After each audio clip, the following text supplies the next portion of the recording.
Hi everybody, it's Holly Dazzle. I am coming to you today to talk about another health related journey that I've been on. I'm going to do this in the hopes that maybe if other people are going to go through this, they'll have somebody who has been through it and they can watch their experience and then maybe feel a little bit more secure in their experience getting it done. So, the procedure and the thing that I have been treating are varicose veins. And before I move on to all the footage and everything that I've shot over the last month or so of the experience of this, I want to share a little bit of information about like what varicose veins are. I'm not a medical professional, I'm not a doctor. This isn't health advice. This is just things that I've learned through the process, through my research, from my doctor, those kind of things. So varicose veins, when we think of varicose veins, we think of those like lumpy, ropey, protruding veins in the legs. And that is actually a much more advanced form of varicose veins. Varicose veins start kind of quietly. The vein, what is a varicose vein? Kind of to start. A varicose vein is a vein that is refluxing. It's not sending the dirty blood back up to the heart to be cleaned in an efficient way. It's kind of like it's backwashing, like it's not shooting all of that up so that it can get cleaned. It's kind of like partially spitting it up and gurgling it back down, so like you're not getting that clean exit of all that dirty blood before like new blood comes in that's clean, so it's all mixing and muddling together. This causes a lot of like pain and heaviness and shooting and throbbing and aching and fluid collection, like you end up like swollen and tenderness. It's just awful, and it starts years before you get like the protruding ropey veins in your legs that we think of when we think of varicose veins. That's a very much more like, I think like the second or third step in like the disease progression. Like when they're like protruding and like ropey like that, that's pretty far into it. You've been experiencing significant symptoms for a long time. And I think that's probably why we also associate varicose veins with older people, because I think a lot of people wait to get them treated. And historically, that was what you did. Because historically, the treatments for varicose veins were awful. They were like a full surgical procedure. I think it was like a vein stripping. I actually found out in the course of my treatment procedures, when I talked to a family member about it, that my paternal grandmother had her veins stripped twice. And it was like a terrible, hard surgical recovery. Like her sister had to come take care of her, and she was not a person who needed somebody to take care of her. She was a bad bitch. She took care of herself. So to have her sister come like take care of her after surgery, like that was a big deal. So I have like the very first or second kind of phase of the varicose veins. So they haven't really started to become bulgy or ropey. But I have the symptoms. I have the like ripping, shredding pain in my calves, like on the front of my shins. I have like the fluid retention and the dull, terrible deep aching and the heaviness in my legs and all of that those kind of symptoms that are like the first symptoms that you experience with varicose veins. I also have a significant amount of spider veins, which are caused by underlying varicose vein disease. And varicose vein disease is progressive. It gets worse over time. Currently, my left leg is the one I'm getting treated because my right leg has not progressed far enough to need treatment yet. It needs like conservative methods like compression stockings and different things like that, but it's not as severe as my left was. And in my reading, I did find that the left leg tends to be statistically the one that needs treatment sooner because it's the left side of your body is the side your heart is on, so that affects that happening first. I also happen to be left leg, just like I'm left-handed, so I favor my left leg. It's always been like my good leg in dancing and everything, so I have to wonder too if some of that is that I've like favored my left leg really hard, which has maybe pushed the progression along. I don't know. But yeah, I have been wearing compression socks for years. I was wearing them to help kind of manage edema and some of my neuropathy type of symptoms.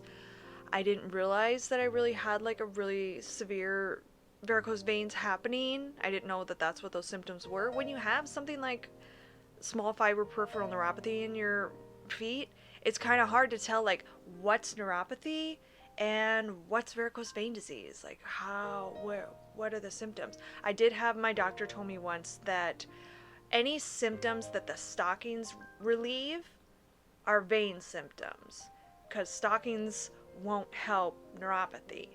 So I kind of feel like there was some overlap in the two conditions, that like the varicose vein disease was impacting the neuropathy in a way that like the edema and inflammation and things around it was making the neuropathy worse. So I feel like they feed into each other, and time will tell if getting this treated ends up helping like the neuropathy symptoms as well, which I manage pretty well with a few different supplements and things like that. We'll talk about a little bit about what ended up actually getting me treated. It, once again, was not my doctors who sent me to get treated. Even though I was having symptoms of it for years, and I remember like telling the neurologist like some certain symptoms when I brought kind of my neuropathy symptoms to the neurology group, and they were like, wow, those really aren't really neuropathy type symptoms. Huh. Oh well. Like, once again, doctors,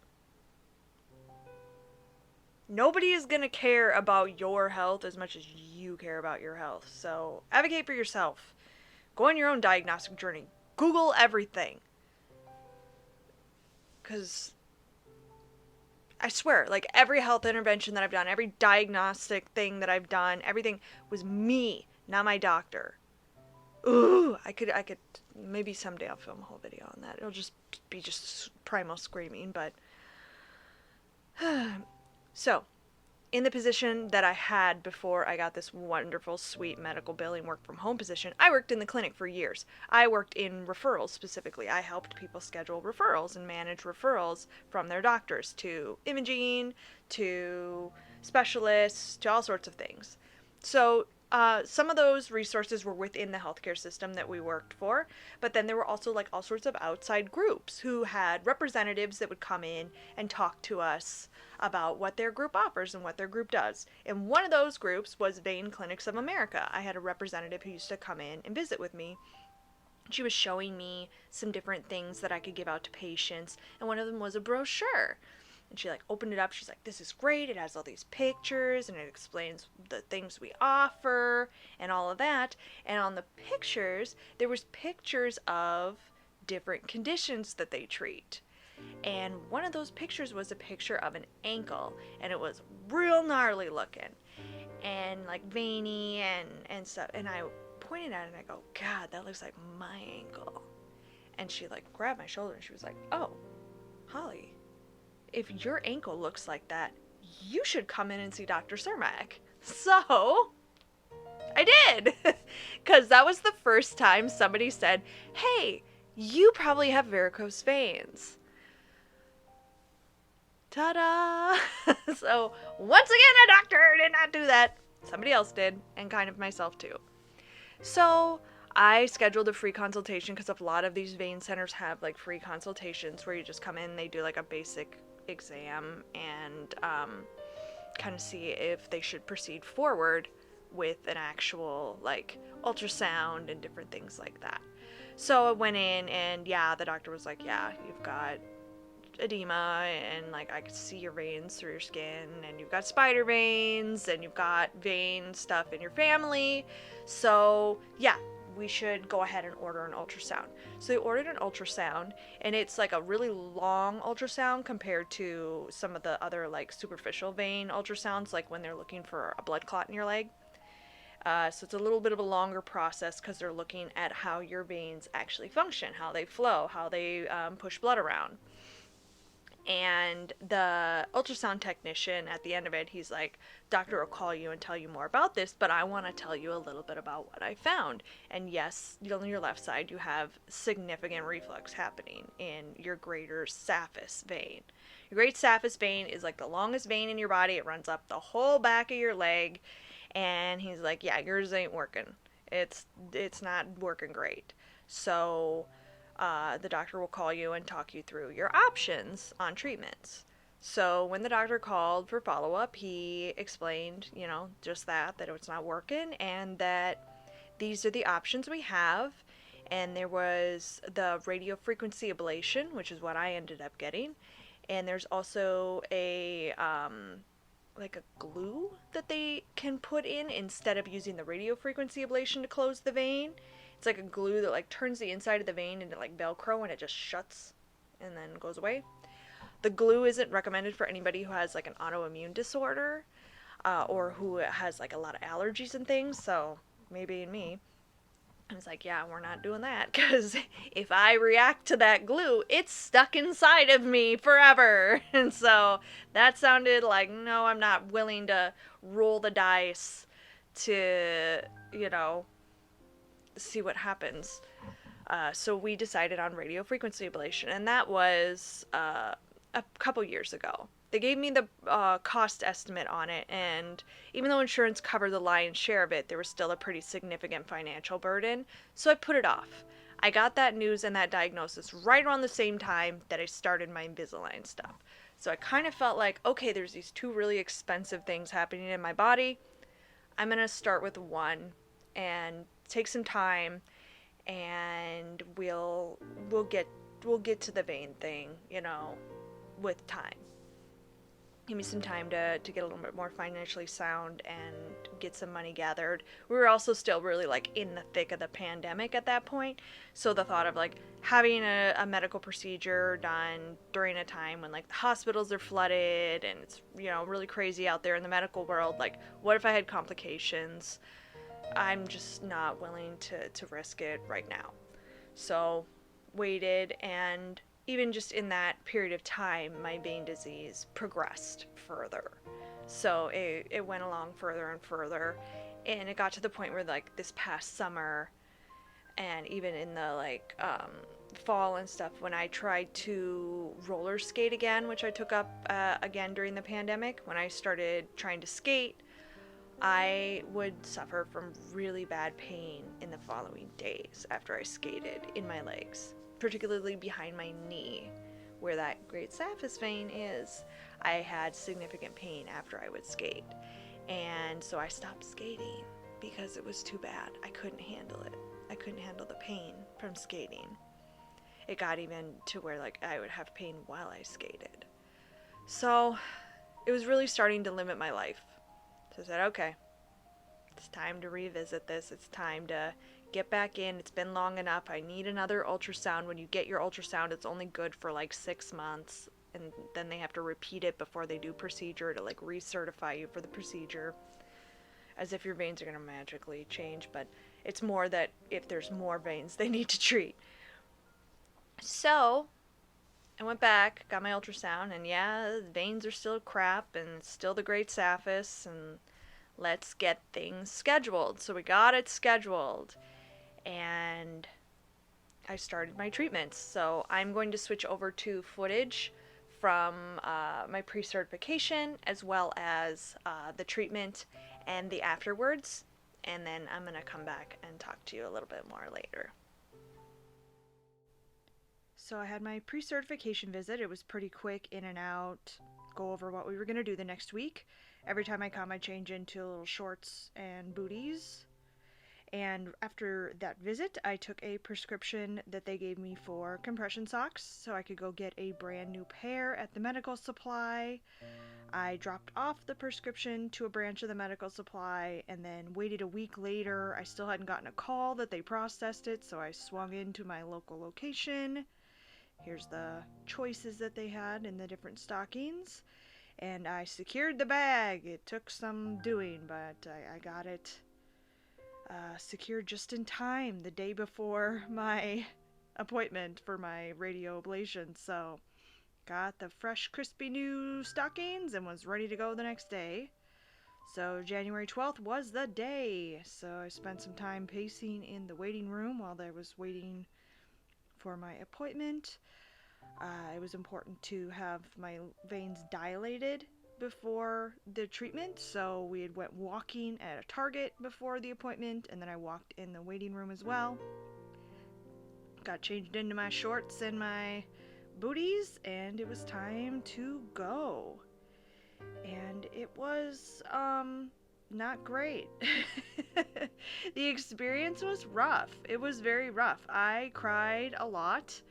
I was pretty miserable. Every time I get stuck with a needle, I get a rush of adrenaline. So I have to fight that like fight or flight response in myself the whole time. Here I am afterwards, just so relieved. My makeup ran all over my face. Um, but I survived, and this is what my leg looked like immediately after the treatment. I didn't notice at the time how bloated my thigh was. They used a pain medication that they pumped like into the vein to numb things. So my leg was like full of extra fluid. You could see where they entered with the catheter and the little 5 little sticks that they made on the veins. Here's some footage of me getting into my compression socks. These socks were not playing around. They were hard to get into. For a moment there, I did not know how I was going to be able to do it, but I finally managed, after a few tries, to get them pulled on very carefully and get myself out the door. I was still kind of a little loopy and in shock from the whole process. Start to finish, the whole radio ablation appointment was about like a half hour long, so thankfully it didn't take too darn long. The longest amount of time taken in the appointment was where they were numbing things up. Once they actually fired the radio ablation machine, it was pretty quick. They would fire it, the machine would chirp and sing a little song, the vein would close behind it, and they would lower the catheter down and fire it again. And they did that about 4 times. The machine would beep, and then it would be followed by a little do-do, do-do, do-do, do-do type of a song, which meant the vein was closing, which is pretty cool. So here I am, all stockinged up and ready to go. Every day I have to walk for at least 20-25 minutes a day. I usually do 30.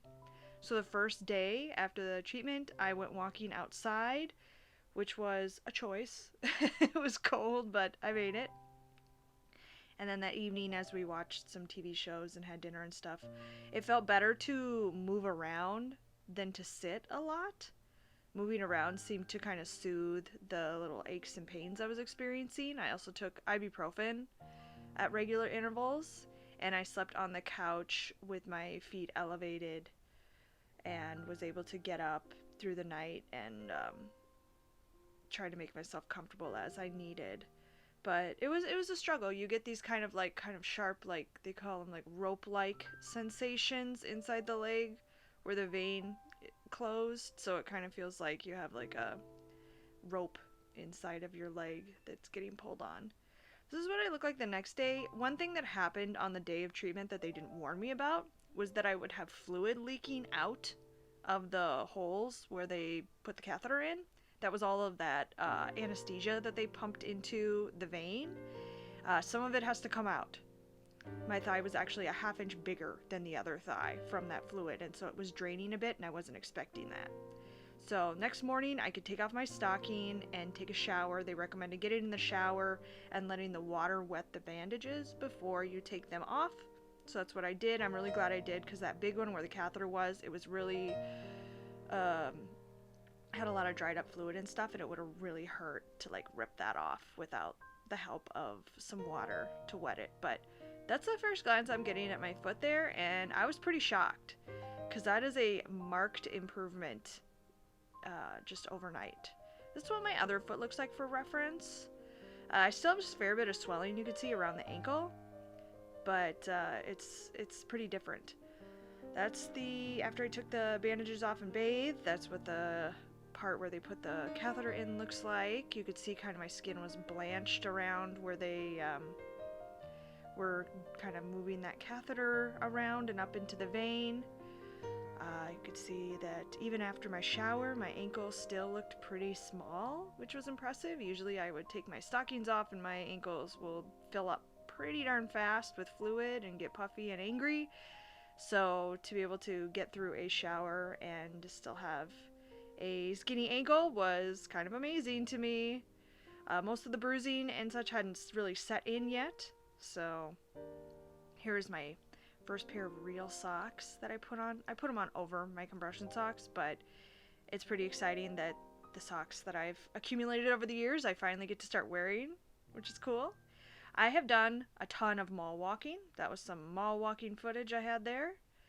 And then here is the next day on the 14th. You'll see all the footage that you're going to see in the coming clips are dated, so you can see the progression of the bruising and the healing as the days went by, as well as a little bit of comparison on what my legs look like right versus left. You can see again all of that swelling that I still have on my right foot. Even though my right leg isn't ready for treatment yet, I am still experiencing some of the early symptoms of varicose vein disease in that right leg. At some point it will need treatment just like the left. And that in comparison to that right to the left, you can really see when you don't have veins that are refluxing how much different your ankle will look, even if though those veins are still there. Spoiler alert, a lot of those veins go away in the future when we treat my calves. But it's a pretty big difference, and that's pretty amazing. Oh my god, I can't wait for the day when I look at my legs and I don't cry! So as the days passed, more bruising came to the surface. It didn't end up being as much bruising as I thought it would be. Here's more walking footage. I at times had to get creative on where I could walk. I've definitely walked around Targets and Walmarts when I've had to. I'm sure the security camera people are like, what is that woman doing? Why is she walking up and down every single aisle in the store? I don't understand. But you gotta get creative and gotta get those steps in, gotta get the legs moving so that you heal. It also makes you feel better. Your legs actually hurt when you sit for a long time. They get uncomfortable. So it definitely feels better to walk than not. Like, I can't imagine not getting the steps in. That would be pretty miserable. I would feel really bad. But here's more of the bruising. I was very surprised to see it start turning yellow that quickly. I thought for sure there'd be more bruising to come. I had my follow-up a week later, and then more healing footage here as time goes by. You can see pretty quickly things starting to heal up. And that's where we're at. Okay, so you've seen all the stuff about my treatment and everything. There is a clip that I'm just going to put a little snippet in of. And I'm not going to put the whole thing in. I did turn on the camera and record this, and I'm glad I did because I made some good points. But it's a very vulnerable and very emotional recording.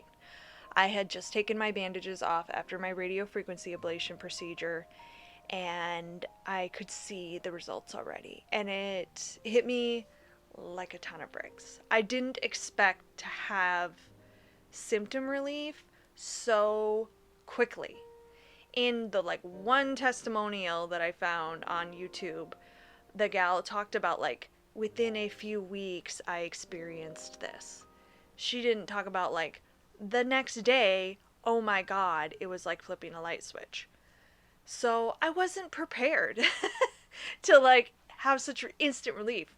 And honestly, I experienced relief moments after treatment. So I've had and I didn't realize it, an ever-present dull pain in my left ankle on the outside where all the veins were all gnarly for months, years, I don't know even. And I had the radiofrequency ablation, I got all bandaged up, I stood up from the table, and that pain was gone. It was just gone. And I wasn't expecting that. And I thought, okay, maybe it's because my veins are full of fluid. They're full of all that numbing stuff, and like they just had all this trauma to the inside of my thigh, so maybe like it's my brain and it's like distracted by the other pain. But like in my brain I was like, oh my god, my ankle feels better already.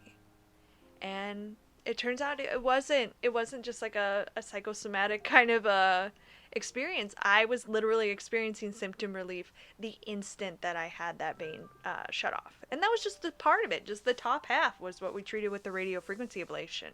We did the lower half of my leg with a different procedure. But in that clip that I recorded, I was very emotional, and I was really dealing with, and I've been continuing to unpack it. I'm trying not to get emotional again, because the point of recording this is to not be emotional while I'm talking about this. But what I talked about was when you like live with like a medical condition or pain or anything, and you normalize it in your brain to kind of cope with it, and you accept it, that it's just your reality. This is your life now. This is how it is. This is what you experience. And then it's not. And you're like, oh my God. And you have a moment to really understand what you were putting up with, and to be sad for yourself, and sad for what you had to put up with and what you had to endure.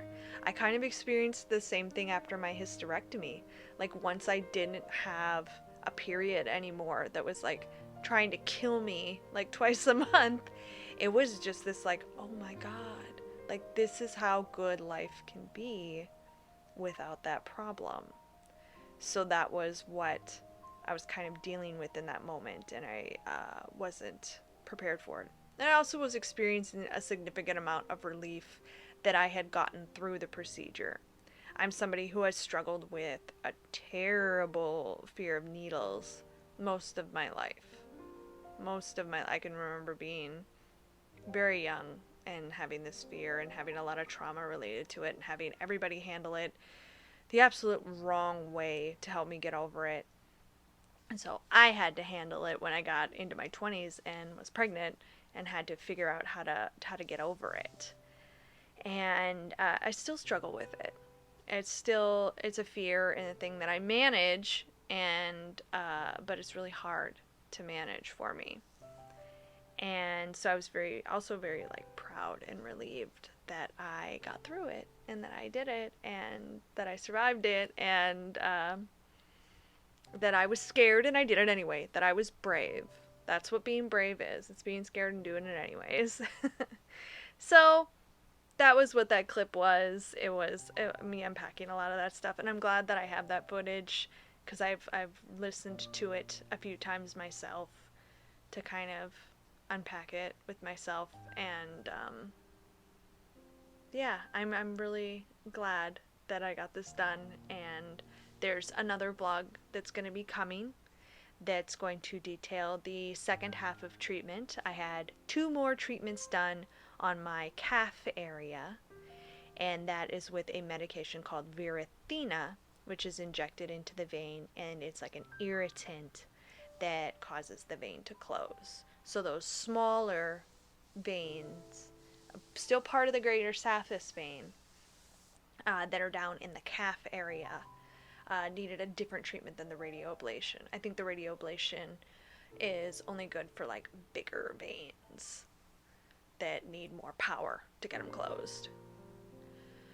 So that's where we're at right now. I am actually, at time of filming this, I have completed my second Varicose treatment. So I am past all my treatments on my left leg for now. I am going to be going into a follow-up next week, and I'm going to, I think, vlog the entire Varicose process into one vlog for this. So that's where we're going to stop at for now. This was the radio frequency ablation portion of my vein treatment vlog for my haunted legs. Some people say their body is a temple. My body is a haunted house. Thank you so much again for watching, and I'll see you next time.